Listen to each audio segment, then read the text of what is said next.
ओम शनि शनिश्चराय नमः। आज हम सुनेंगे शनिवार की व्रत कथा। एक समय में स्वर्गलोक में सबसे बड़ा कौन के प्रश्न पर 9 ग्रहों में वाद विवाद हो गया। निर्णय के लिए सभी देवता देवराज इंद्र के पास पहुँचे और बोले, हे देवराज, आपको निर्णय करना होगा कि हम में से सबसे बड़ा कौन है। देवताओं का प्रश्न सुन इंद्र उलझन में पड़ गए। फिर उन्होंने सभी को पृथ्वीलोक में राजा विक्रमादित्य के पास चलने का सुझाव दिया। सभी ग्रह भूलोक राजा विक्रमादित्य के दरबार में पहुँचे।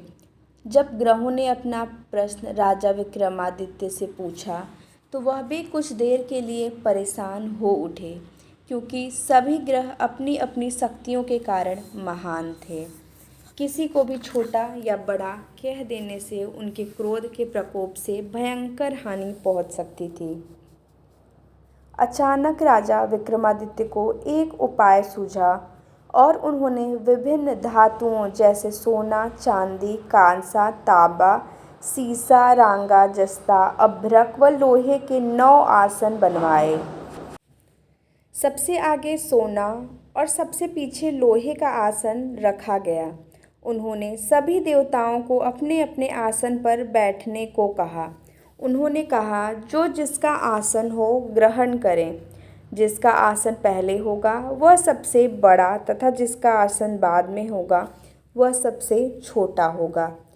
चूंकि लोहे का आसन सबसे पीछे था, इसलिए शनिदेव समझ गए कि राजा ने मुझे सबसे छोटा बना दिया है। इस निर्णय से शनिदेव रुष्ट होकर बोले, हे राजन, तुमने मुझे सबसे पीछे बैठाकर मेरा अपमान किया है।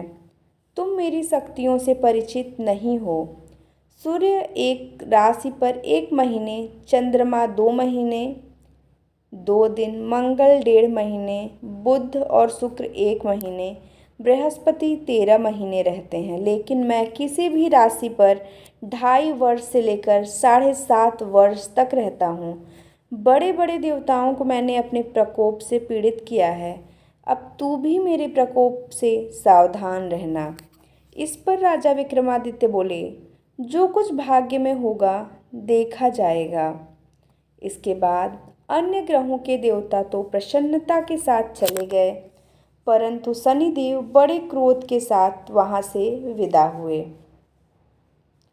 कुछ समय बाद जब राजा विक्रमादित्य पर 7.5 की दशा आई तो शनिदेव ने घोड़े के व्यापारी का रूप धारण किया और बहुत से घोड़ों के साथ विक्रमादित्य के नगर पहुँचे। राजा विक्रमादित्य उन घोड़ों को देखकर एक अच्छे से घोड़े को अपनी सवारी के लिए चुनकर उस पर चढ़े। राजा जैसे ही उस घोड़े पर सवार हुए, वह बिजली की से दौड़ पड़ा। तेजी से दौड़ता हुआ घोड़ा राजा को दूर एक जंगल में ले गया और फिर वहां राजा को गिराकर गायब हो गया। राजा अपने नगर लौटने के लिए जंगल में भटकने लगा, पर उसे कोई रास्ता नहीं मिला। राजा को भूख प्यास लगाई। बहुत घूमने पर उन्हें एक चरवाहा मिला। राजा ने उससे पानी मांगा।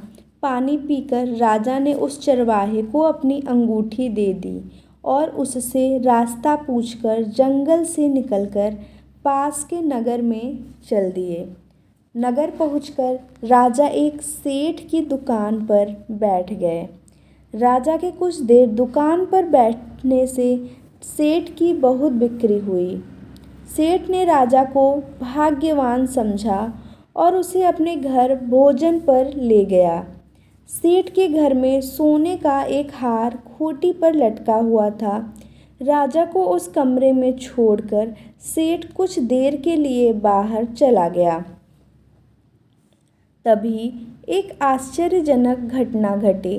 राजा के देखते देखते खूंटी पर सोने के उस हार को निगल गई।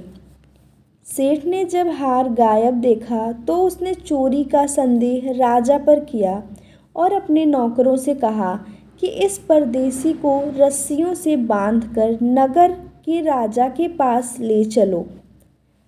राजा ने विक्रमादित्य से हार के बारे में पूछा तो उन्होंने बताया कि खूंटी ने हार को निगल लिया।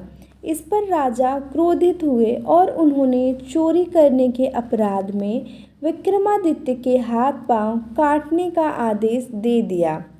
सैनिकों ने राजा विक्रमादित्य के हाथ पांव काट कर उन्हें सड़क पर छोड़ दिया।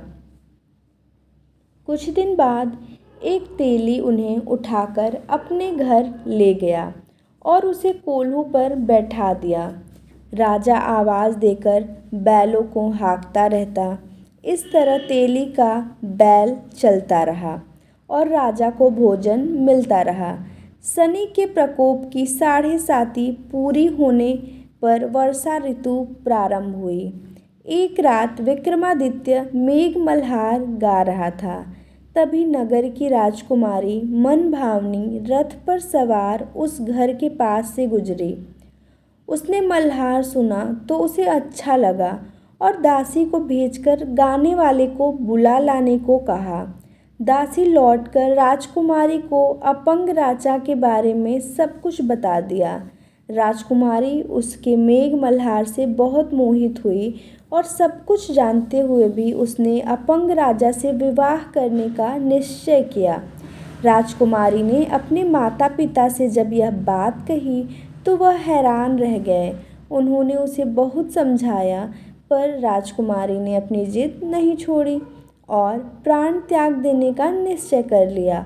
आखिरकार राजा रानी को विवश होकर अपंग विक्रमादित्य से राजकुमारी का विवाह कराना पड़ा। विवाह के बाद राजा विक्रमादित्य और राजकुमारी तेली के घर में रहने लगे। उसी रात स्वप्न में शनिदेव ने राजा से कहा, राजा तुमने मेरा प्रकोप देख लिया, मैंने तुम्हें अपने अपमान का दंड दिया है। राजा ने शनिदेव से क्षमा करने को कहा और प्रार्थना की, हे शनिदेव, आपने जितना दुख मुझे दिया है अन्य किसी को न देना। शनिदेव ने कहा, राजन मैं तुम्हारी प्रार्थना स्वीकार करता हूँ। जो कोई स्त्री पुरुष मेरी पूजा करेगा, कथा सुनेगा, जो नित्य ही मेरा ध्यान करेगा, चींटियों को आटा खिलाएगा, वह सभी प्रकार के कष्टों से मुक्त होता रहेगा तथा उसके सब मनोरथ पूर्ण होंगे। यह कहकर शनिदेव अंतर्ध्यान हो गए। प्रातःकाल राजा विक्रमादित्य की नींद खुली तो अपने हाथ पांव देखकर राजा को बहुत खुशी हुई। उन्होंने मन ही मन शनिदेव को प्रणाम किया। राजकुमारी भी राजा के हाथ पांव सलामत देखकर आश्चर्य में डूब गई। तब राजा विक्रमादित्य ने अपना परिचय देते हुए शनिदेव के प्रकोप की सारी कहानी सुनाई। इधर सेठ को जब इस बात का पता चला तो दौड़ता हुआ आया और राजा विक्रमादित्य के चरणों में गिरकर क्षमा मांगने लगा। राजा विक्रमादित्य ने उसे क्षमा कर दिया क्योंकि वह जानते थे कि यह सब तो शनिदेव के प्रकोप के कारण हुआ था। सेठ राजा विक्रमादित्य को अपने घर ले गया और उसे भोजन कराया। भोजन करते समय वहाँ एक आश्चर्य घटना घटी। सबके देखते देखते उस खूंटी ने हार उगल दिया। सेठ ने अपनी बेटी का विवाह भी राजा के साथ कर दिया और बहुत से स्वर्ण आभूषण धन आदि देकर राजा को विदा किया। राजा विक्रमादित्य राजकुमारी मनभावनी और सेठ की बेटी के साथ अपने नगर वापस पहुँचे तो नगरवासियों ने हर्ष के साथ उनका स्वागत किया। अगले दिन राजा विक्रमादित्य ने पूरे राज्य में घोषणा कराई कि शनिदेव सब ग्रहों में सर्वश्रेष्ठ हैं। प्रत्येक स्त्री पुरुष शनिवार को उनका व्रत करे और व्रत कथा अवश्य सुने। राजा विक्रमादित्य की घोषणा से शनिदेव बहुत प्रसन्न हुए। ओम शनि शनिचराय नमः।